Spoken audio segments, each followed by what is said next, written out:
Hello, everyone. I'd like to say thank you for tuning into my first podcast. This episode had a good amount of research into it because I wanted to start off strong. So we are going to be talking about Metallica, their song One, and the music video, and the origin of the song.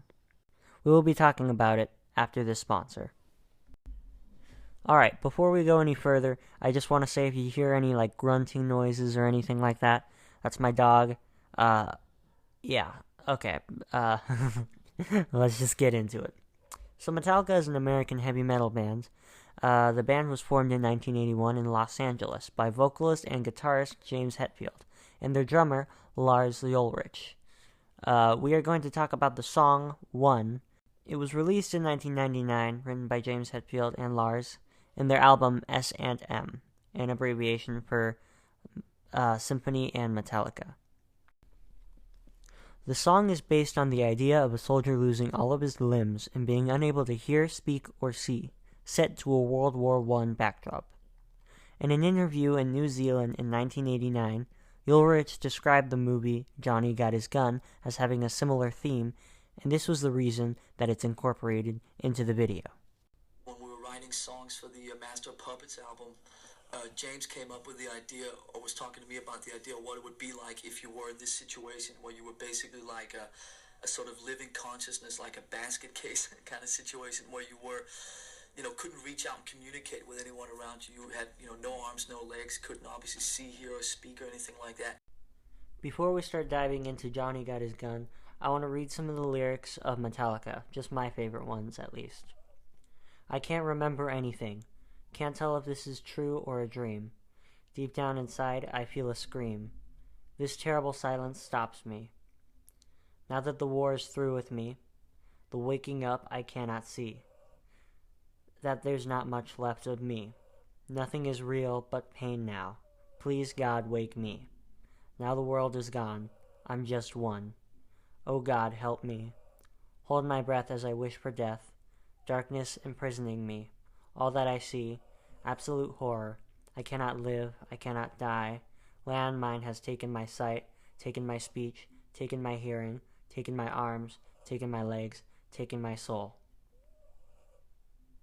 The summary of the movie on Google is, war has plunged Army soldier Joe Bonham, Timothy Bottoms, into an unending nightmare.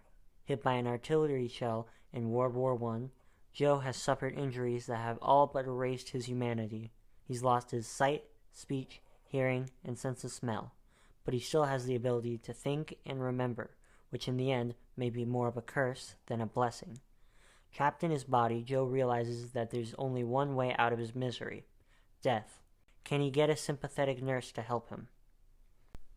This movie is really, really good. My favorite part of this movie is the way they show time. He's in the past, the present, etc., but through color. So for example, present time, the world is in black and white for him. In memory, the world is in color. And in dreams or hallucinations, it is this yellow version of color. It's such a concept for a movie to show time with color, and throughout the movie, it just does it this way, and I just really love it. So basically, throughout the movie, my boy Johnny is confused. It's dark, he doesn't know what's going on, so he tries thinking about it for a while, going back and forth from memories, real time, until he finally figures out how we ended up getting to that point. Now, when I was researching for this episode, a lot of people were saying that the book is better, which is normal for most things. If you didn't know, the movie is based off of a book, so let's check some things out about that. On Wikipedia, it states that Johnny Got His Gun is an anti-war novel, written in 1938 by American novelist and later blacklisted screenwriter Dalton Trumbo, and published in September of 1939 by J.B. Lippincott. The novel won one of the early National Book Awards, the most original book of 1939. It has 309 pages, and I have not read it, so I can't really give my opinion on it, but most of what I heard is that it's much darker, it does a better job explaining the story, and it doesn't have bad acting. Now, the acting in the movie is okay, but a good amount of people don't like it, so yeah, take it with a grain of salt. So now you may be wondering, is this Metallica song based on a movie, based on a book, based on a real person? It actually is. A Canadian guy in 1904 had somewhat of a similar story that the author based it on loosely. Even though I researched for a while, I couldn't find the name of the Canadian guy. So that sucks. One piece of the story that I haven't mentioned yet is the concept of Morse code. Morse code is a form of communication in which dits and dots are used to talk. It's really amazing to see in action, but in the movie, it shows briefly, basically as a way for him to communicate, without arms, legs, a face, etc. And it almost works. I don't want to spoil the movie, so I'll just leave it with that.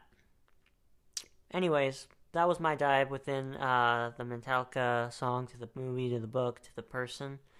I didn't want to give spoilers, so that's why I kind of kept it a little brief. But thanks for listening.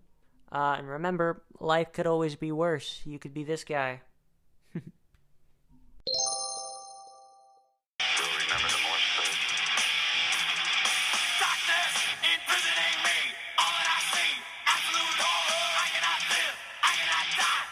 Myself, burning my